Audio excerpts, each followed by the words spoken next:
There's a version of you that knows exactly who it wants to be.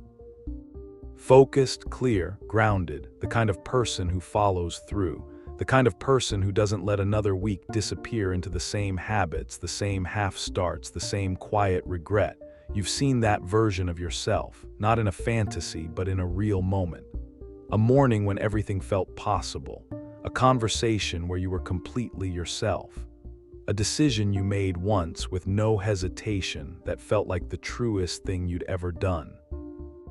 And then there's the version that keeps showing up instead. The one who delays, who apologizes too quickly, who pulls back just before something good, who, when the moment finally arrives, does the exact opposite of what they said they would.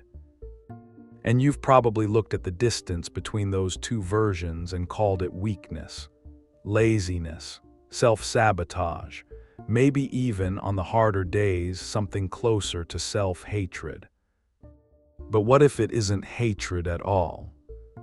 What if it's something older than that, something more structural, more human, and in a strange way, more understandable?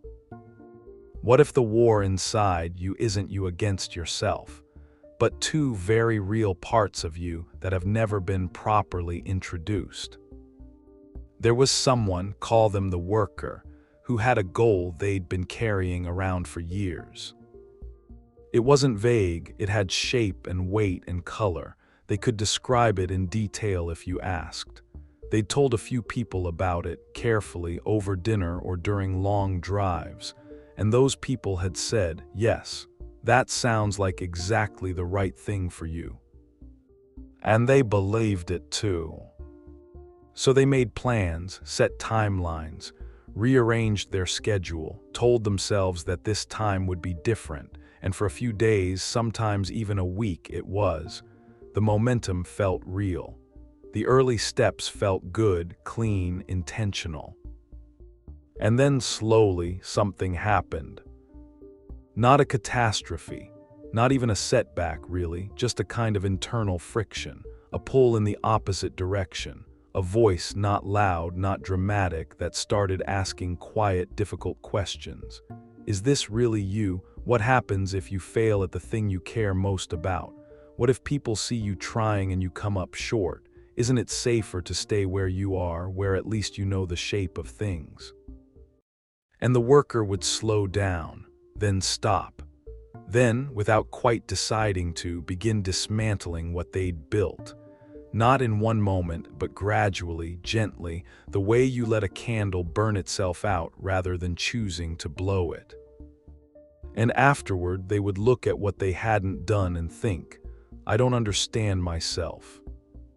That sentence, I don't understand myself. It's one of the most quietly painful things a person can say, because it implies a separation, a distance between the self that watches and the self that acts, that doesn't make sense to the rational mind. We expect ourselves to be consistent. We expect to want what we want and then go get it. When we don't, we reach for shame as an explanation. But shame is not an explanation. It's just another layer of the same confusion. Carl Jung spent a long time thinking about this exact gap. Not the gap between who you are and who you could be, but the gap between what you consciously want and what some deeper, older part of you actually does. He didn't see this as a character flaw. He saw it as a structural feature of the human mind. That inside each person, there isn't just one unified self moving cleanly through the world. There are layers, voices, competing loyalties. And much of what drives behavior doesn't live in the conscious mind at all. It lives somewhere beneath it, in what Jung called the unconscious. The conscious mind has a name for itself, a role, a face it presents. Jung called this the persona, the mask we wear, not out of deception, but out of necessity. The persona is real. It's the professional, the parent, the reliable friend, the calm one in the room. It's the version of you that knows how to navigate the world, how to be legible to other people, how to show up in a way that feels manageable. We build the persona carefully, over years, out of everything we learn about what's acceptable, what's rewarded, what keeps things running smoothly. And after a while, it stops feeling like a construction. It just feels like who we are. But the persona is not the whole self. There are desires that don't fit inside it, ambitions that feel too large for the role we've accepted, a restlessness that the persona has no language for. And when those things start pressing up from underneath, when some part of us senses there's more available than what we've allowed ourselves to become, the persona doesn't expand easily to accommodate them. It resists quietly, persistently. And when we mistake the mask for the face, when we live so completely inside our role that we forget there are other parts of us underneath, that resistance starts to look, from the inside, exactly like self-sabotage. The worker didn't hold themselves back out of weakness. They were caught between the self they'd constructed, reliable, measured, careful not to ask for too much, and something underneath that didn't fit that construction. A want that felt too exposed, too far from the person they'd agreed to be. It wasn't self-hatred. It was a war between two truths that had never been given permission to coexist. Here's the uncomfortable part. The version of you that holds back, the one that delays, deflects, undercuts its own best work, that version isn't your enemy. It thinks it's protecting you. This is the thing that's hardest to sit with, because when we fail at something we care about, we want a clear villain. And the easiest villain is ourselves. We say, I'm my own worst enemy. And there's something almost satisfying in that. It places the problem somewhere visible.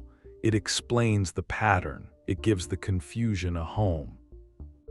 But blaming yourself is not the same as understanding yourself. Because the part of you that keeps pulling back didn't arrive randomly. It was trained, carefully over time by experience. We don't arrive at our behavior from nowhere, we learn it. We learn which version of ourselves is safe to show and which needs to stay hidden. We learn that certain ambitions attract skepticism, that needing too much makes people uncomfortable. That being too visible, too different, too far outside the expected shape of things, comes with a cost that's sometimes hard to name but easy to feel. And so quietly, we tuck pieces of ourselves away. Not as a single dramatic decision, more like a series of small adjustments, a sentence swallowed before it's spoken, an idea shelved before it's shared, a desire filed somewhere so deep it almost stops feeling like desire and starts feeling like impossibility. Jung had a name for the accumulation of everything we hide, all the parts of ourselves we've judged, suppressed, or decided were too much for the world to hold. He called it the shadow. Not a monster, not a darkness in any theatrical sense, just the sum of everything we learned we weren't allowed to be. And the shadow doesn't disappear when we stop paying attention to it. It waits, it watches. And when you try to move towards something that feels like the real you, something that would require showing a part of yourself you've kept carefully out of view, the shadow moves too. Not to destroy you, not out of malice, but because it has never been given a real reason to trust that showing up, this time, will be safe. This is why self-sabotage feels so disorienting. It doesn't behave like something external. It doesn't feel like a choice you made. It feels like gravity, invisible, sourceless, a pull in the wrong direction that you didn't consent to and can't quite locate. Because it isn't coming from the part of you that decides, it's coming from the part that remembers. The worker who slowed down every time they were close to something real. They weren't being irrational. They were being deeply consistent. Consistent with a story written long before this particular goal existed. A story that said, people like you don't get to have things like that, and if they try, something goes wrong. So better to stop here where the ground is familiar, where at least you know what to expect. That story didn't come from nowhere. It came from somewhere specific, from a teacher's offhand comment that lodged in the chest and stayed, from a family that treated ambition as arrogance, from a failure years ago that happened publicly enough to leave a mark, from learning, in whatever way we each learn these things, that the cost of trying and falling short was higher than the cost of simply not trying. Jung would call this an unconscious complex, a cluster of beliefs, emotions, and half-remembered experiences organized around a central wound, running quietly in the background, filtering everything, deciding in advance what's possible and what isn't, based on evidence that's old and context that no longer applies. You can know clearly and completely what you want. You can articulate it, write it down, tell a friend, build a plan around it, and still find yourself in the small, private moments when it actually matters moving in the opposite direction, not because you're broken, but because another part of you, formed in a different time under different conditions, is still running the old calculation. The persona wants to grow, wants to become, wants to close the distance between who you are today and who you sense you could be. The shadow isn't convinced it's safe to try. And between those two, the self that reaches forward and the self that pulls back, most people spend enormous, invisible amounts of energy, not on the goal itself, on managing the internal friction, on fighting a war they don't fully understand against an opponent they can't quite see. Not hating themselves exactly, but negotiating constantly with a part of themselves they were never taught to include in the conversation. There's a particular moment inside this kind of conflict that almost everyone has felt, but few people have named. It's the moment just before you do the thing you later regret. It's not dramatic, it doesn't announce itself. It's just a small, almost imperceptible turning away toward your phone instead of the discomfort, toward a distraction instead of the work, toward a smaller version of what you'd planned to say. You make yourself a little harder to see. You walk away from the opportunity at the exact point where it started to feel real and heavy and like something that could actually matter. In that moment, you might not even register that you're choosing. It happens below the level of deliberate decision.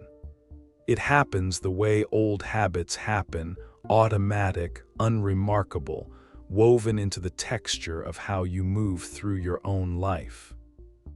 And afterward, the analysis begins, the quiet inventory of what you didn't do, the familiar loop of, why does this keep happening? Jung believed that the central task of psychological development, what he called individuation, was exactly this kind of reckoning. Not a project of self-improvement, not the optimization of the persona, but the slow, often uncomfortable work of becoming acquainted with everything you are, including the parts you've been in conflict with, including the parts that keep showing up at the worst possible moments. Individuation doesn't mean the conflict disappears. It means you stop being blindsided by it. It means the moment before the turning away, that small, almost invisible pivot, becomes something you can actually feel instead of something that just happens to you. It means you stop interpreting every pattern of avoidance as evidence of your fundamental inadequacy and start recognizing it as information, as a signal from a part of yourself that is still waiting patiently and persistently to be acknowledged. Because what the shadow wants beneath everything is not to undermine you. It wants to be seen. It wants to be included. It wants to know that you know it exists and that its existence doesn't make you less. So what does it actually look like, practically, quietly, humanly, to stop being at war with yourself? It doesn't look like a system. It doesn't look like a new set of habits or a more disciplined morning or a better method for staying accountable. Those things are useful in their place, but they operate at the level of the persona, the organized, managed, functional self. And the conflict isn't happening there. It's happening deeper, in a place that systems don't reach. It starts with something slower and far less dramatic. It starts with noticing. Not analyzing, not correcting. Just noticing with something close to honesty what's actually happening inside you when you move toward the thing that matters. Noticing that a feeling arises, a contraction somewhere in the chest, a sudden urge toward distraction, a voice that sounds like practicality but might be fear in better clothing. Noticing that the part of you that hesitates has a logic to it, even if it's old logic, even if it's logic built for a version of your life that no longer exists. Jung observed that what we don't make conscious continues to shape our experience as if it were fate. The patterns we refuse to examine keep running.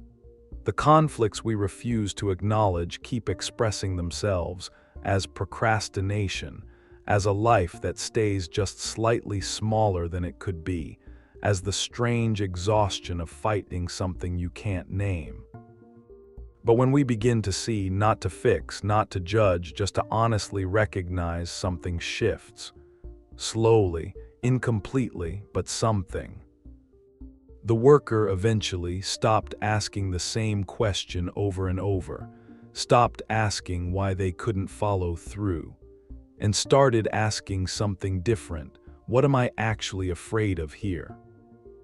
Not as a therapeutic exercise, not looking for a neat answer, just as a genuine question asked quietly at the end of another day when the pattern had played out again. And they let themselves hear what came back, without rushing to reassure themselves or explain it away. Just sat with the fact that there was a part of them, specific, traceable, understandable, that had decided a long time ago that moving forward in this particular direction meant exposure. It meant being seen.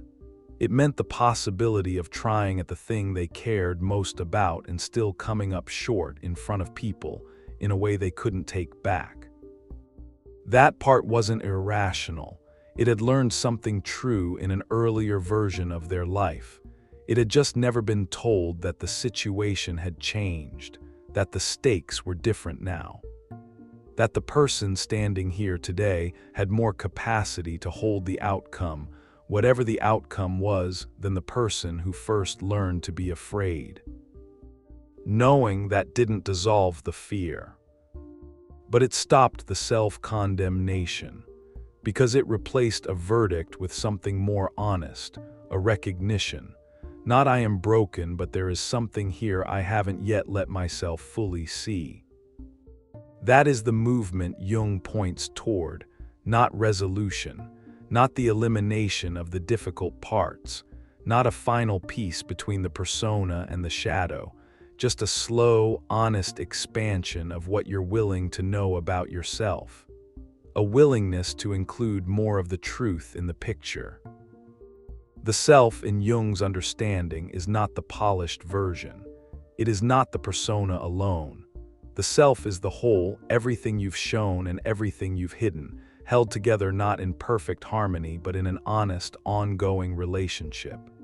A relationship where all of it gets to exist, where the ambition and the fear sit in the same room, where the person who reaches forward and the person who pulls back are finally, after years of silent conflict, introduced.